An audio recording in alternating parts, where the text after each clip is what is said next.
Agradecer ao conselho, também aos homens de coragem, pelo convite para estarmos nessa noite, compartilhando a palavra de Deus, adorando ao Senhor Deus juntos. Abra a sua Bíblia em Efésios, no capítulo 5. Nós veremos o verso 1 e o verso 2 desta porção do texto sagrado. Efésios, capítulo 5. Verso 1 e verso 2.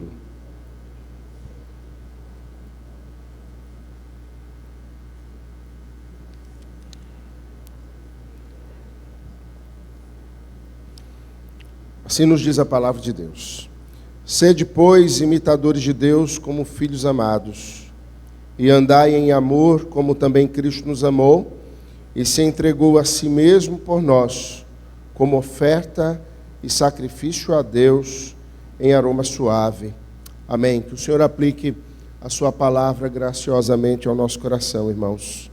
Você pode dizer que tem vivido a vida cristã de forma plena?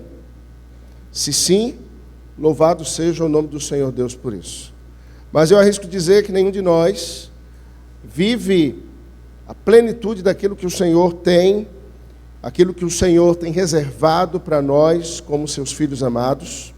E essa é a grande tônica da vida cristã, nós compreendermos qual o propósito, qual a razão da nossa caminhada, dos dias que o Senhor nos deu, das lutas que enfrentamos, do tempo em que nascemos e onde vivemos, dos desafios que temos, dos mais diversos papéis que ocupamos na vida. E o apóstolo Paulo, ele, em suas cartas, em todas elas, chega a um ponto em que ele desafia os servos de Deus, nas igrejas às quais ele escreve, em cidades distintas, mas vivendo num mundo que carece da graça do Senhor, no mundo envolvido por conflitos entre seres humanos, no mundo de conflitos da cultura que se opõe à palavra de Deus, e o que fica muito claro dos escritos do apóstolo Paulo em todas as suas cartas é a necessidade de que nós vivamos a unidade da fé, de que caminhemos num só propósito, tenhamos um só Deus e Pai, sejamos guiados pela mesma palavra e nos mais diversos papéis que ocupemos na vida, o nome do Senhor Deus seja glorificado. Escrevendo aos Filipenses, Paulo os exorta a compreenderem que não importa qual a situação, qual o momento da vida que se enfrente, quais sejam as circunstâncias que nós enfrentemos, nós precisamos inequivocamente aprendermos a termos contentamento no Senhor, não importa quais sejam as dificuldades, não importa quais sejam as lutas que nós vivamos. O texto de Efésios é um texto maravilhoso, guarda uma proporção, uma semelhança com uma outra carta escrita pelo mesmo apóstolo, por sua vez, a igreja de Colossos, onde ele exorta a que os crentes se mantenham firmados na fé, não sejam de modo algum levados por vento de doutrinas, tenham a compreensão de que não há nenhum nome acima do nome do Senhor Jesus, que ele tem o seu nome acima dos anjos, acima de todos os homens, acima de toda e qualquer criatura, e que ele é a imagem perfeita do Deus verdadeiro, vivo e real, o nosso Pai. Nós aprendemos pela palavra de Deus que o fim principal das nossas vidas é glorificarmos a Deus e experimentarmos, gozarmos, nos alegrarmos, termos contentamento nele para todo sempre. Quanto mais formos contentes no Senhor, mais o seu nome será glorificado. Quanto mais glorificarmos, ou seja, vivermos funcionalmente o propósito que o Senhor Deus tem para a nossa vida, também mais contentamento nós teremos nele. Nós ocupamos muitos papéis. No dia de hoje nos lembramos do papel que nós ocupamos como pais. Tendo a oportunidade, tendo a possibilidade de experimentar um atributo de Deus. O presbítero de minha igreja pedia que eu escrevesse um texto para publicação no Instagram sobre o Dia dos Pais, e foi exatamente sobre isso que falei. da oportunidade, do privilégio que o Senhor Deus nos dá de vivenciarmos um dos seus atributos. Deus é Pai. O Senhor Deus, Ele, como Pai, é o doador da vida. Mas não apenas o doador da vida, Ele é o sustentador. Ele é aquele que provê aos seus filhos manutenção, sustento e graça para que eles se conduzam na vida e tenham em vista aquele que os sustenta, aquele que os dirige e para onde eles vão. Olhamos para a palavra de Deus e percebemos que o Senhor, como Pai, Ele nos comprou e abriu mão do único filho que Ele tinha para que esse único filho fosse o primogênito, de unigênito, se tornando primogênito dentre muitos irmãos, dentre muitos filhos que o Senhor Deus conquistou para si, comprando-os, escolhendo, elegendo-os dos seus mais diversos contextos de vida para viverem sob a sua mão, sob o seu sustento, de forma clara, de forma a que, compreendendo que o Senhor é aquele que lhes dá vida, eles possam viver tendo como o foco da sua imitação o Senhor Deus. O primeiro aspecto que eu quero pensar nessa carta aos Efésios, não apenas nesses 2 versos que lemos hoje, que para mim, eu diria, é o ponto prático ou a virada na carta do apóstolo Paulo, quando ele passa dos aspectos teóricos da carta para os aspectos práticos. Paulo, ele tem esse estilo de escrita em todos os textos escritos por ele. Ele inicia lançando os fundamentos da fé, ele apresenta diversas doutrinas e nessa carta ele apresenta a soberania de Deus, ele apresenta a redenção que o Senhor realiza no seu Filho Jesus, a eleição que o Senhor opera, a vivificação que Ele realiza por meio da obra do Redentor, o Senhor Jesus, sendo nós mortos nos nossos delitos e pecados, somos vivificados em Cristo.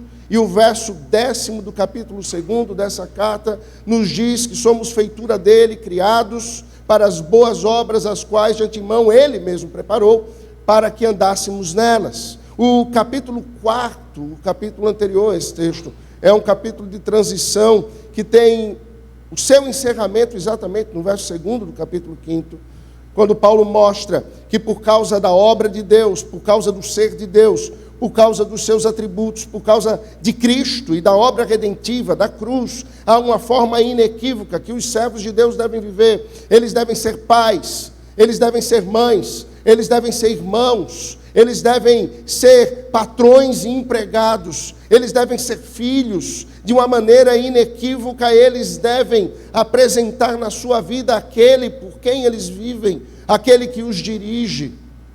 Eles, em todas as demais coisas, devem refletir a novidade de vida para a qual foram conquistados. Eles devem demonstrar que morreram para uma antiga natureza e foram agora vivificados para uma nova vida em Cristo. E Paulo, no capítulo 4, ele trata sobre isso, falando sobre a necessidade de nos despojarmos de uma antiga vida, de uma antiga forma de pensarmos, de um antigo jeito de vivermos, de antigas e talvez errôneas experiências que formataram a nossa mente, o caldo em que fomos fervidos durante a vida e os gostos e sabores dos temperos no qual fomos mergulhados para agora termos uma vida completamente diferente daquela na qual nós fomos influenciados, sendo influenciados agora pela revelação de Deus, por sua palavra e pela vida de Cristo. Ele chega então nesses versos apontando a necessidade de nós termos um foco, e nós olharmos para um lugar. Eu tenho 5 filhos. Coisa de um mês atrás, pensávamos que viria um 6º. Eu já estava preparado para comprar uma Kombi. Eu tinha visto uma Kombi azul. E ela tinha, pastor Fábio, aquelas calotas antigas. E eu já fiquei imaginando as cortininhas na janela. Coisa linda, né? E eu digo, é dessa vez que eu vou ter uma Kombi. Fiquei imaginando minha esposa dirigindo a Kombi naquele volante com folga, puxando o freio de mão. Mas não foi dessa vez. Eu ainda fico em 5 e ainda cabe no espinho.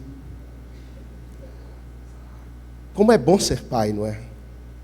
Eu dizia à minha filha mais velha, está aqui comigo, ontem, abraçado com ela, e dizia, filha, passou tão rápido, você está para fazer 18 anos. E um dia desse, eu peguei você no colo, você era tão gordinha, e eu abraçava e beijava, e eu dizia para ela, eu vou te congelar para que você não cresça. Mas não deu certo, não funcionou. Eu até brincava, eu dizia para ela, raios congelantes. Mas ela continua crescendo. E já é uma moça, daqui a pouco. Não vou falar mais não, que dá vontade de chorar. Irmãos, cada casamento que eu tenho participado tem sido uma facada no peito. E eu já sinto a dor antecipada. Eu tenho de 5 filhos, 4 são meninas. Orem por mim, irmãos. Intercedam fervorosamente pela minha vida. Que Deus tenha misericórdia de mim. E o meu caçula, participando de um vídeo que a igreja fez para hoje, o Dia dos Pais, ele disse, ei pai, você é o meu amigão. Eu disse, filho, as meninas vão embora e você vai ficar em casa para me carregar. Quando ele estiver fazendo 18 anos, eu vou estar beirando os 70. E já não tenho forças para correr com ele hoje. Imagina quando ele tiver 18. É interessante que não importa se eram meninas ou se é o rapaz hoje, numa determinada idade eles olham para a gente como pais e eles querem nos imitar, não é? De vez em quando a gente chega e o garoto está calçando os meus sapatos e ele está querendo andar. É engraçado, ele nasceu com uma peluginha aqui embaixo e aí ele fica feliz da vida porque ele diz que ele tem barba. E a gente pergunta assim, você quer ter uma barba igual a de quem? Ele diz, do papai.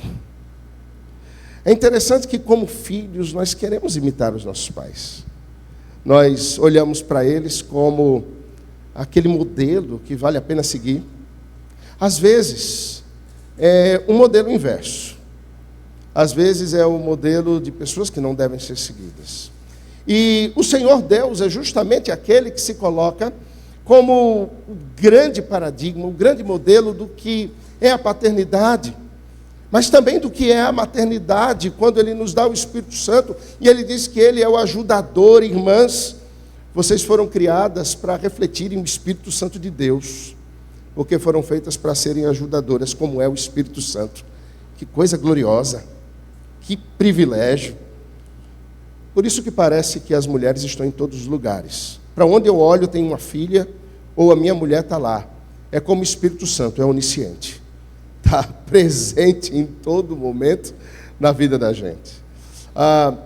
Paulo ele vai falar exatamente sobre isso, e ele, quando diz no capítulo 2, no verso 10, que por causa da obra de Cristo, nós fomos agora feitos novas criaturas, para vivermos as obras, as quais Deus de antemão preparou para que andássemos nelas. Ele está dando o indício de que precisamos revisar a nossa vida, inventariar a nossa caminhada, os nossos pensamentos, a nossa fé, as nossas crenças, para onde nós olhávamos, qual paradigma nós tínhamos, qual modelo era o nosso modelo de vida, para agora entendermos algo. Precisamos ser imitadores de Deus, compreendendo que Ele é o nosso Pai, e que nós, como filhos amados, olhamos para esse que é o doador e o sustentador e também o redentor da nossa vida, para imitarmos. A questão é, irmãos, que nós somos cercados de muitos modelos. Somos cercados de muitas imagens. Somos cercados de muitas e diferentes propostas filosóficas para a nossa vida. E é difícil a nossa mente e o nosso coração não se confundir com isso. Essa é a primeira questão. Nós fomos feitos para sermos imitadores. Nós somos seres miméticos, que seguiam pela aproximação, seguiam pela imitação. E o que Paulo está nos exortando é, se há algo que deve ser imitado, esse algo é o Senhor Deus. Se há alguém que deve ser copiado, esse alguém é o Senhor Deus. Como filhos, devemos olhar para o seu ser. E devemos, ao olhar para o seu ser, perceber daqueles atributos comunicáveis que Ele nos deu. A sua bondade, o seu amor, a maneira como providentemente Ele atua, a maneira como Ele é incansável ao cuidar dos seus filhos, a forma graciosa como Ele provê todas as coisas àqueles que estão sob as suas mãos, a sua fidelidade. E a palavra de Deus nos exorta, dentre todos os atributos dele, a imitarmos um: sermos santos, como Ele é santo. Sermos homens santos. E servirmos nós como homens santos, de modelo para as nossas esposas em santidade. E Paulo trata no capítulo 5, em Efésios, para que nós a santifiquemos pela palavra. Para que nós sejamos o modelo de Cristo em suas vidas, dando a nossa própria vida por elas. E também pelos nossos filhos. Eu dizia às minhas filhas, sempre que elas diziam que me amavam: eu amo mais. E elas diziam assim: não, eu amo mais. Hoje elas não dizem mais que me amam mais. Eu acho que alguma coisa está mudando.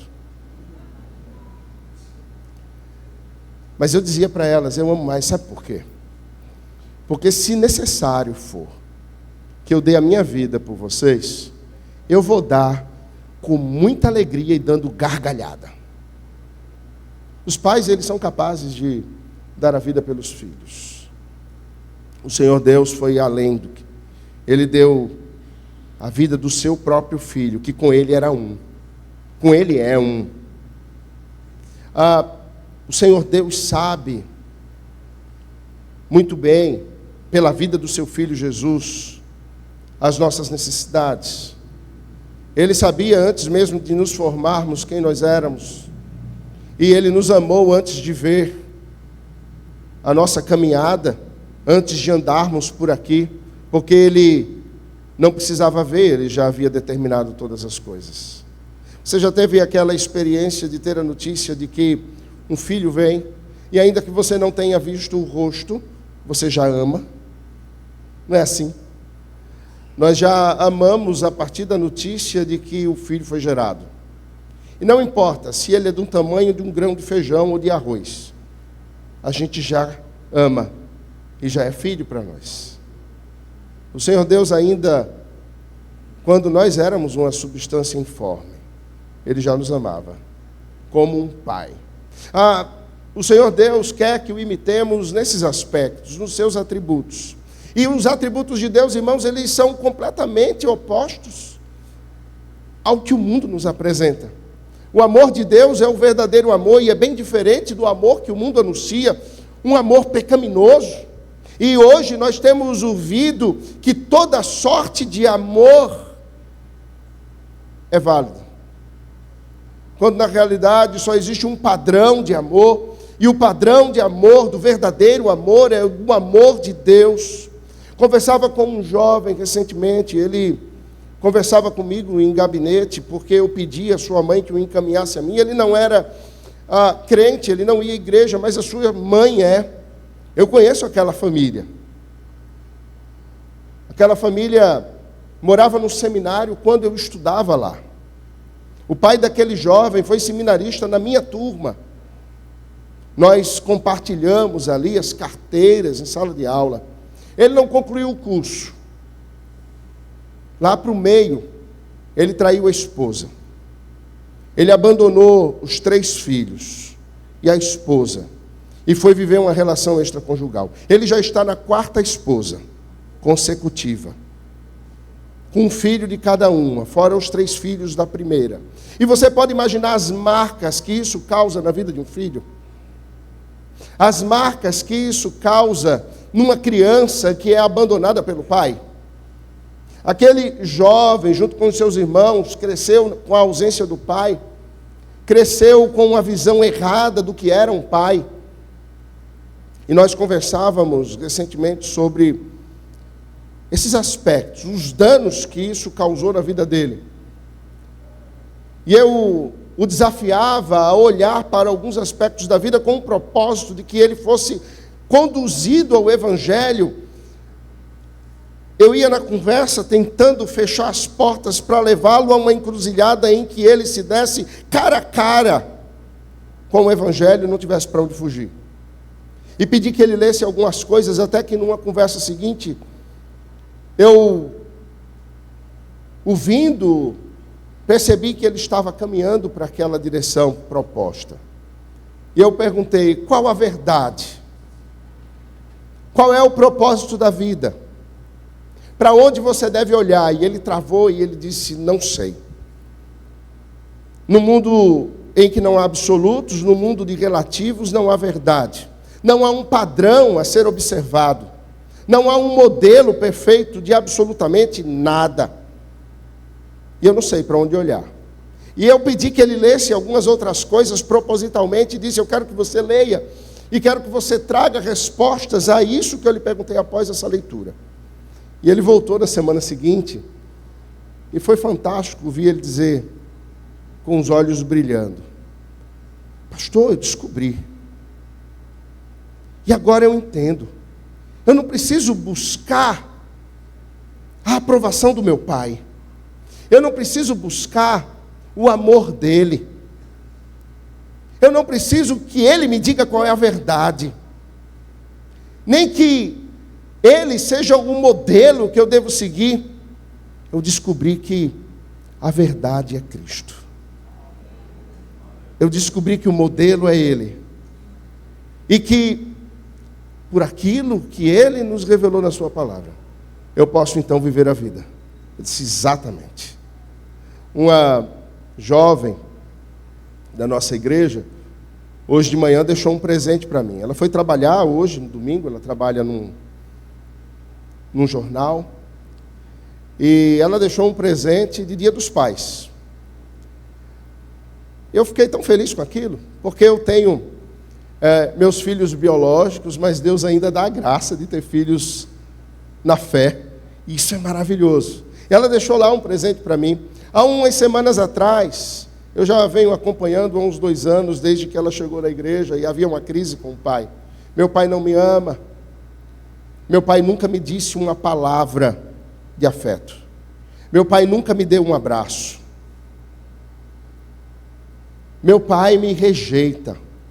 Ela, dos 9 irmãos, ou melhor, dos 12 irmãos, ela é a única que conseguiu se formar, que conseguiu ter uma profissão para além daquela profissão que a família tem. Mas o seu pai, o sonho dela ao se formar, e ela fez um convite especial para o pai, era que o pai dela fosse a sua formatura, o pai não apareceu lá. E ela disse, minha formatura foi triste, porque ele não foi. E nós estávamos expondo, como faz muito tempo, eu estou no 38º sermão, no Sermão do Monte. Cheguei no capítulo 6 agora. 30 sermões só no capítulo 5º. E cheguei no capítulo 6, e nós estávamos iniciando a oração do Senhor Jesus, a oração do Pai Nosso.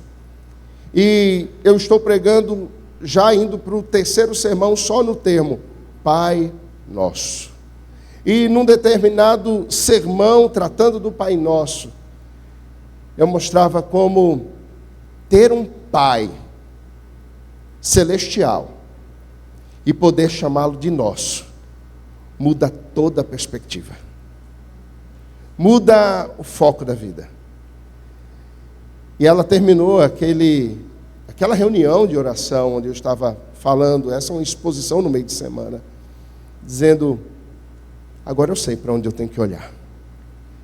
Eu sei que eu tenho um pai que não faltou e jamais faltará na minha vida. Nós somos extremamente falhos. Nós, pais, tropeçamos e erramos, mas ainda assim o Senhor quer que nós reflitamos a sua paternidade, na paternidade que Ele permitiu que tivéssemos e que é temporária. Há um outro aspecto aqui que eu quero pensar com você. É que ao olharmos para o Senhor, imediatamente os nossos olhos veem alguém que está presente ali. Ouvi ontem um sermão do reverendo Valdeci, por ocasião do aniversário dos 145 anos da Igreja Presbiteriana, primeira Igreja Presbiteriana do Recife. É engraçado que eu havia dado uma aula exatamente no mesmo capítulo em que ele pregou ontem aos missionários do Palavra da Vida durante a semana passada. E nós tratávamos do Senhor Deus assentado no trono e como Ele é cercado de louvores. 4 seres viventes que o cercam com adoração, 24 anciãos que o cercam com adoração, milhares de anjos que o cercam com adoração, e todos os seres viventes do universo cercam ao Senhor, dizendo: Santo, Santo, Santo é o Senhor. Que coisa grandiosa! E eu dizia naquela aula, e foi muito bom ouvir ontem no sermão essa confirmação, que quando olhamos para o Senhor Deus sentado no trono, para esse Pai das luzes, para esse Pai celestial, os nossos olhos veem outro em pé no trono, o Cordeiro. Quando olhamos para o Pai, nós vemos o Filho. E Deus é Espírito. Aprendemos isso no catecismo, tanto maior quanto menor. Deus é Espírito. E qual é a forma de Espírito? João tenta descrever no capítulo 5 e 4 de Apocalipse, mas ele não descreve, ele diz é como. É como o brilho de muitas joias e um arco-íris que está sobre a sua cabeça. Não é exatamente aquilo, mas ele tenta descrever a beleza de Deus. Ele não consegue, porque Deus é Espírito. Mas a palavra de Deus nos diz que quem vê o Filho, vê o Pai. Olhamos para o Pai e vemos o Filho que o reflete perfeitamente. E o texto sagrado nos diz isso: sede imitadores de Deus, como filhos amados. Como filhos pequenininhos, calcem o sapato dele, tentem botar a gravata, imitem ele no jeito de falar, tente ter a barba. Fique feliz quando o Pai está chegando. A propósito, provavelmente como Adão e Eva ficavam na viração do dia e o Pai entrava no jardim do Éden e eles tinham aquele encontro com o Senhor. Mas o texto prossegue dizendo que essa imitação de Deus é no modelo da vida do Filho unigênito de Deus, que se torna o primogênito dentre muitos irmãos. E a prática da imitação de Deus, portanto, diz o verso 2, é andarmos em amor, tendo o modelo de Cristo. Andarmos em amor e amarmos como Ele amou, e nos entregarmos como Ele se entregou, e sermos oferta e sacrifício a Deus, e aroma suave como Ele o é. A imitação de Deus é a imitação de Cristo, como Tomás de Kempis já afirmava lá por volta do século XIII. Imitarmos ao Pai é imitarmos ao Filho. Cristo, Deus encarnado, como filho é perfeito, como cidadão é perfeito. Mas ele dizia, a sua mãe, quando tentava lhe ordenar que realizasse um milagre, você se lembra? As bodas de Caná. Que tenho eu contigo, mulher? Isso nos dá uma ideia, é que a nossa paternidade, ela é temporária. A paternidade de Deus, ela é eterna. A nossa paternidade é temporária, irmão, sabe? Porque ela vai durar até o dia em que meus olhos se fecharem aqui. Essa paternidade vai durar até o dia que Cristo voltar. Porque no dia de Cristo, quando nós fomos transformados à sua imagem e à sua semelhança, tivermos um corpo e uma mente glorificada, a única relação que restará entre nós eternamente será a filiação a Deus. E a única coisa que seremos é irmãos eternamente em Cristo. Como pais, precisamos entender que os nossos filhos nos foram confiados, mas antes deles serem os nossos filhos, eles são filhos do Altíssimo, a quem nós os devolveremos como não mais nossos filhos, mas como filhos dele, como nossos irmãos. Imagino quando estivermos andando pela Nova Jerusalém, no novo céu e na nova terra, encontrarei com as minhas filhas, com o meu filho, e lá nos lembraremos da vida em que eles foram meus filhos e eu fui pai. E a gente vai poder dar boas gargalhadas dos erros, de como nós não entendíamos as coisas, e poderemos dizer, puxa, como a gente era bobo, né? Nós nos lembraremos da relação filial, paternal que tínhamos, mas agora experimentaremos algo muito maior. Falava sobre aqueles que o Senhor Deus nos dá, que quando são ainda como grãozinhos de arroz, já são filhos. Talvez a maioria de nós tenham tido a experiência de perder algum filho na gestação. Isso é muito comum. Nós perdemos o nosso primeiro, com alguns meses de gestação. Isso foi uma experiência dolorosa. É para todos os que perdem. Alguns perdem tantos, não é? E precisam de graça e fortalecimento no Senhor para irem adiante. E isso me levou a pensar algumas coisas. Bom, ainda que não nascesse, a vida já havia sido gerada e já havia um nome escrito no livro da vida. De sorte que eu imagino que todo o choro, lamento e saudade de quem eu não conheci não é em vão. Eu não dei nome, eu não peguei no colo, eu não embalei, não troquei fralda, não dei banho, como fiz com os outros 5.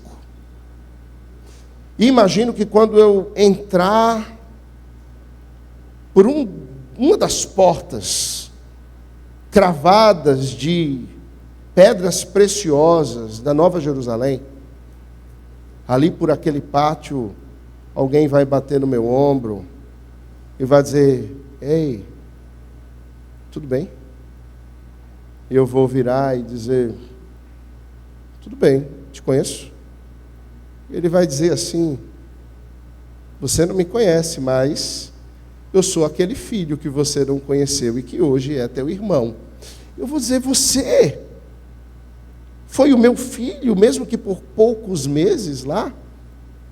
E a gente vai poder conversar e ele vai me falar do tempo no paraíso, aguardando o dia do Senhor. E eu vou poder conversar com ele sobre os desafios e aventuras que eu, a mãe dele e os seus irmãos viveram aqui.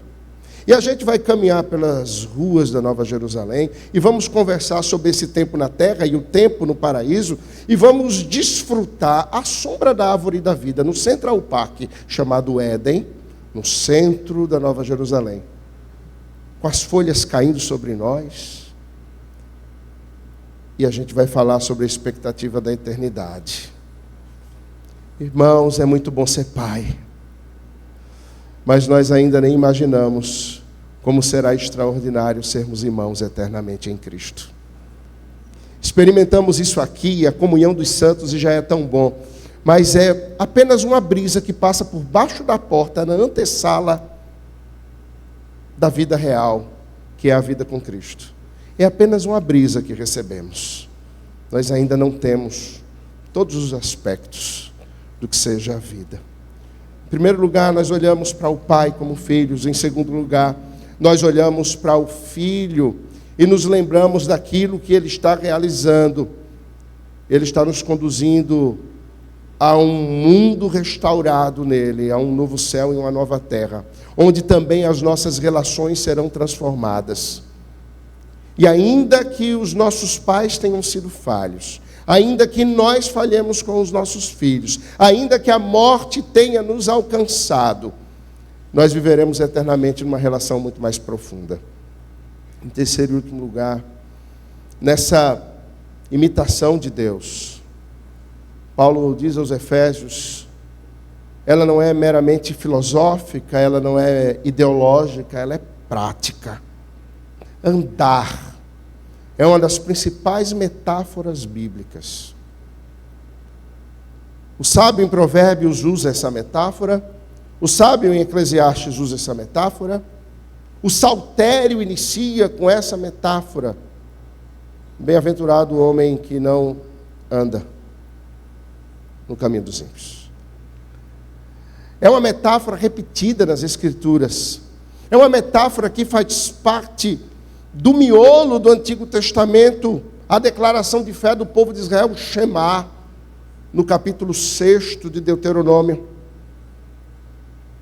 que nos afirma que nós devemos ensinar, inculcar a palavra de Deus, andando pelo caminho com o nosso filho. Ou nos assentando, ou nos levantando, ou em qualquer circunstância, devemos inculcar a palavra de Deus. O ministério de Jesus foi andando. Poucas vezes Jesus esteve parado. Ele ia de um lado ao outro, entrava em vilas e aldeias, atravessava o mar da Galileia. Ele cruzava o país de norte a sul, passando pela Transjordânia, da Galileia a Judá. Descia a Jericó, às margens do Mar Morto.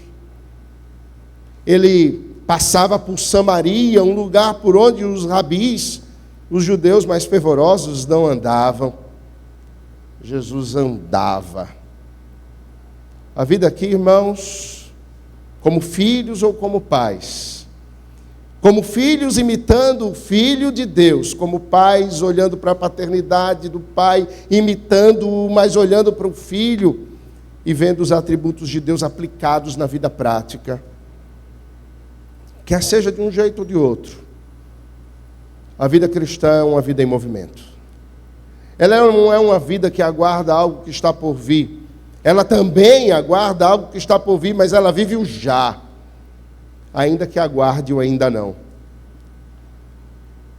Como pais, andamos como Cristo. Como filhos, andamos como Cristo. E precisamos colocar as coisas nos seus devidos lugares. Como discípulos vocacionados pelo Senhor, a principal coisa que podemos fazer é, por Cristo, abrirmos mão de todas as coisas. Perdermos os pais, perdermos os filhos, perdermos o status e perdermos a própria vida, porque quem perder a vida, esse é quem a encontra. Andando como Cristo em amor, fatalmente nós transbordaremos, como a Trindade transborda graciosamente do amor, no ato criativo, no ato redentivo e no ato da consumação de todas as coisas em Jesus. Irmãos, vivemos aqui e andar aqui não é fácil. Nós não andamos no jardim, nós fomos expulsos do jardim. Era lá que deveríamos e gostaríamos de criar os nossos filhos, cercados pelo cuidado do Senhor, à sombra das árvores. Eu imagino aqui para nós que tinha árvore de picanha, de maminha, de fraldinha, árvore de pimenta, árvore em que a gente iria comer talvez uma linguiça apimentada. Não é possível que tudo tinha gosto de fruta. Eu gosto de carne. A propósito, hoje eu me dei um presente, comprei uma churrasqueira. Engraçado, eu comprei para mim, mas a primeira coisa que me disseram lá em casa: papai, o senhor vai fazer churrasco para a gente quando? Olha, mas pai é besta mesmo, viu? Eu comprei uma churrasqueira, depois é que eu percebi. Eu não comprei para mim, eu comprei para servir a elas. Mas é aí que o pai se satisfaz, né? É quando vê os filhos de bucho cheio. Quando o pai vê filho satisfeito, é que o pai se satisfaz. E é exatamente assim com o Senhor. Ele se alegra quando nos vê em contentamento de bucho cheio, mas de bucho cheio com as coisas certas. Se há algo que o Senhor tem prazer em nos dar, é do pão vivo do céu, todos os dias, do maná celestial todos os dias, é da água da vida todos os dias. Ainda que não estejamos no jardim, ainda que estejamos, e é aí que estamos, no deserto. Pais, percebam isso, estamos no deserto. Num deserto de escorpiões e serpentes abrasadoras. Num deserto de perigos ao redor, de perigos que querem abocanhar as nossas almas, mas que querem, sobretudo, abocanhar a alma dos nossos filhos. E nessa caminhada, neste deserto, precisamos confiar no Senhor Jesus, porque aqueles que o Pai lhe deu, ninguém os arrebatará das suas mãos. Mas precisamos também ser ativos como imitadores de Cristo, transbordando do ser de Deus, do cuidado dEle, do amor dEle, da palavra dEle, continuamente em nossa família e em nossa vida, de sorte que os nossos filhos olhem para nós, e eles queiram ser como nós, não porque somos perfeitos, mas porque em nossas lutas nós olhamos para Cristo e queremos imitá-lo. E diante disso nós precisamos nos perguntar: como eu tenho transbordado a paternidade de Deus em minha vida, ou do seu amor? Como os meus filhos têm visto Cristo em mim? Que desafio! Eu tenho uma oração que eu faço continuamente diante de Deus. E faço com muita tranquilidade, com muita alegria, confiante de que o Senhor ouve a minha oração e Ele vai atender o meu clamor. Senhor, Tu que sabes todas as coisas, o Senhor que sabe do meu coração, o quão corrupto, enganoso, desesperadamente mau ele é. O Senhor que me conhece, livra-me de ser uma pedra de tropeço na vida dos meus filhos e da minha família. Livra-me de conduzir a noiva de Cristo também ao tropeço e causar um escândalo no meio do povo de Deus. Senhor, ouve a minha oração e livra-me disso, mesmo que para ser livre o Senhor tenha que tirar a minha vida. Me livra disso. Irmão, sinceramente, eu prefiro morrer como um homem de Deus do que viver como alguém que levou os pequenos ao tropeço. Nós precisamos temer e tremer diante da santidade de Deus, ao imaginarmos que é possível, por causa do nosso corrupto coração, que não caminhemos, não andemos como Cristo andou e caminhou.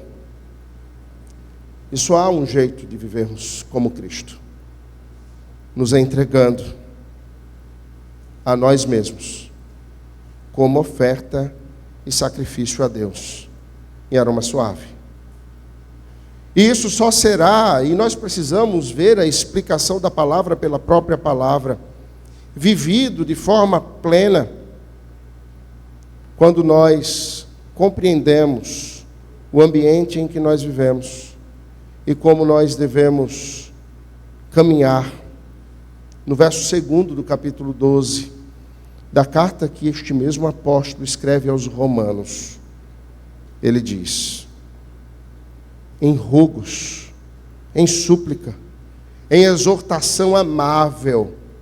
Eu imagino Paulo com lágrimas nos olhos e clamando ao povo de Deus em Roma: rogo-vos, pois, irmãos, pelas misericórdias de Deus. Você percebe os rogos de Paulo aí? Que apresenteis o vosso corpo. Devemos imitar a Cristo, que a si mesmo se entregou como oferta e sacrifício em aroma suave a Deus. E Paulo diz em Romanos 12:1, que apresenteis o vosso sacrifício vivo, santo e agradável a Deus, que é o vosso culto racional. O sacrifício vivo não é de um animal imolado, mas é o sacrifício do ânimo, das moções do coração, dos propósitos, do nosso fôlego, da nossa respiração, dos nossos dias, da nossa ação. É levantarmos de manhã e compreendermos que este é o dia que o Senhor fez para que nos alegremos nele e ele seja glorificado, e não para que as nossas vontades sejam feitas. E ele diz que quando oferecemos esse sacrifício vivo, santo e agradável a Deus, um culto que é racional, então nós experimentaremos a boa e agradável e perfeita vontade de Deus. Mas uma coisa também precisa ser realizada: as nossas mentes precisam ser transformadas.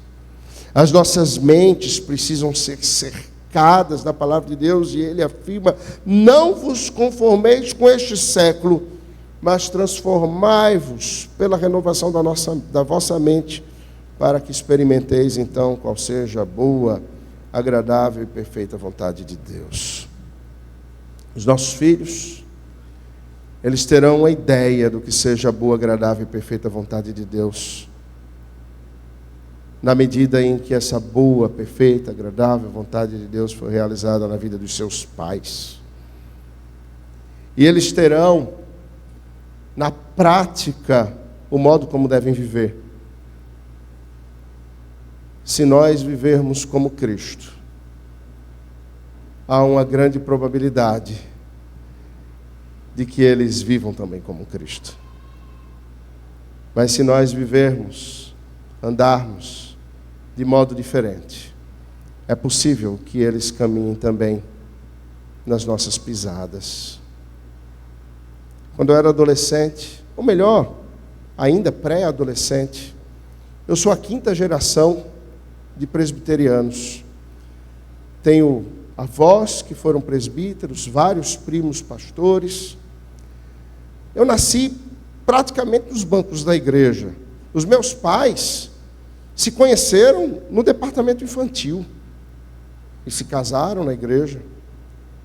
Os ambos avós eram colegas de conselho. E na minha pré-adolescência, eu imaginava que eu precisava ter uma experiência de conversão com Deus. Mas para que eu tivesse a experiência de conversão com Deus, pastor Fábio, eu achava que eu tinha que me desviar de Jesus. E eu ficava aguardando: Senhor, quando é que eu vou me desviar para poder me converter?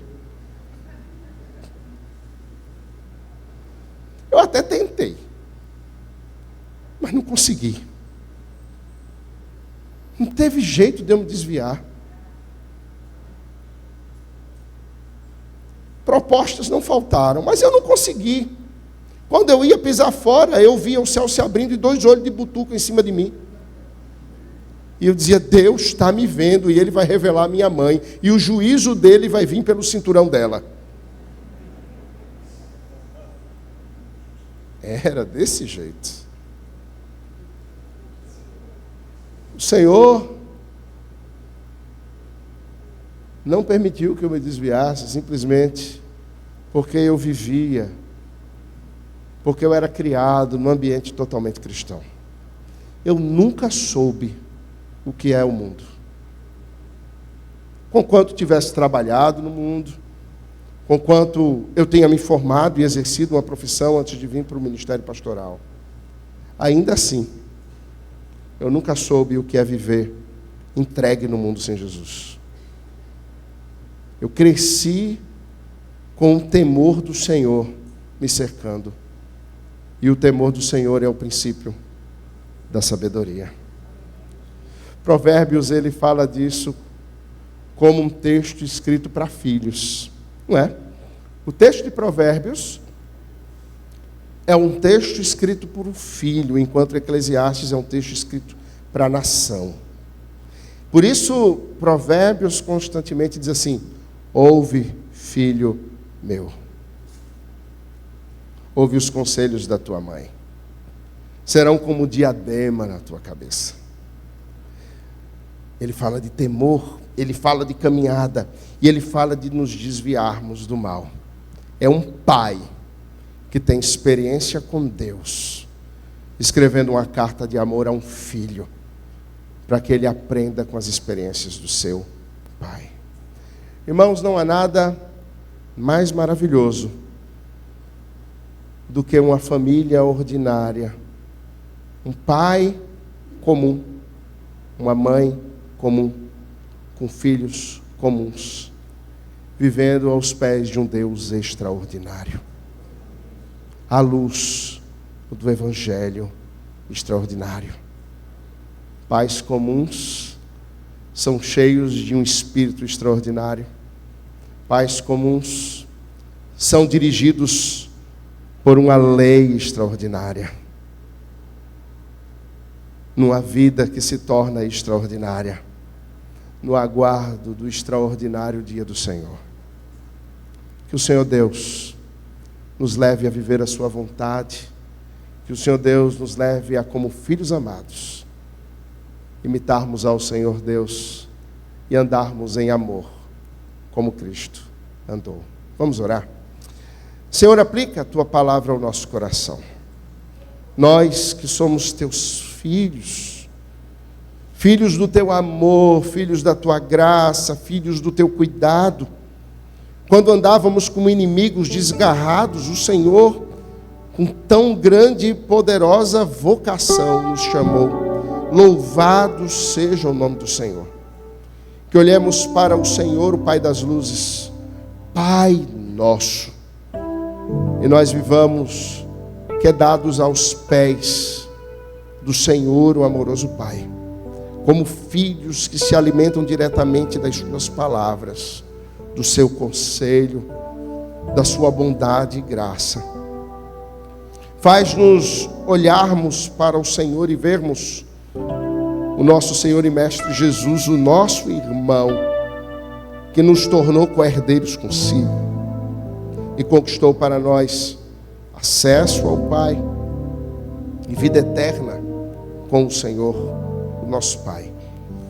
Pedimos que, como pais, nós sejamos, Senhor, aqueles instrumentos ordinários usados por Deus na vida dos nossos filhos, de sorte que, como instrumentos, o teu Santo Espírito, extraordinário e glorioso Deus, opere salvação na vida dos nossos filhos, para que eles mesmos, no dia em que se tornarem pai,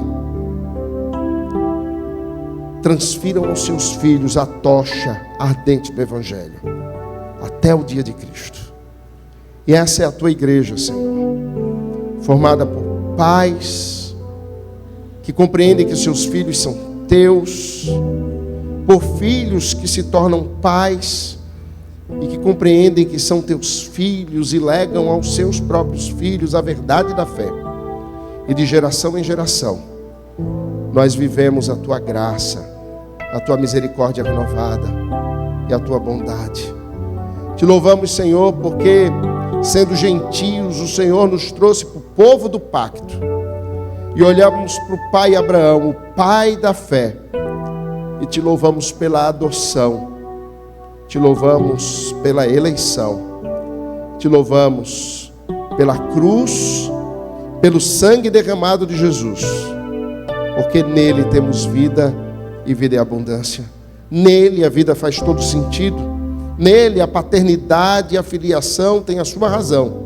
Nele maridos e esposas têm toda a sua vida resolvida. E o mundo se torna, Senhor, local onde tua graça é derramada, o ambiente onde há expectativa de restauração e transformação eterna.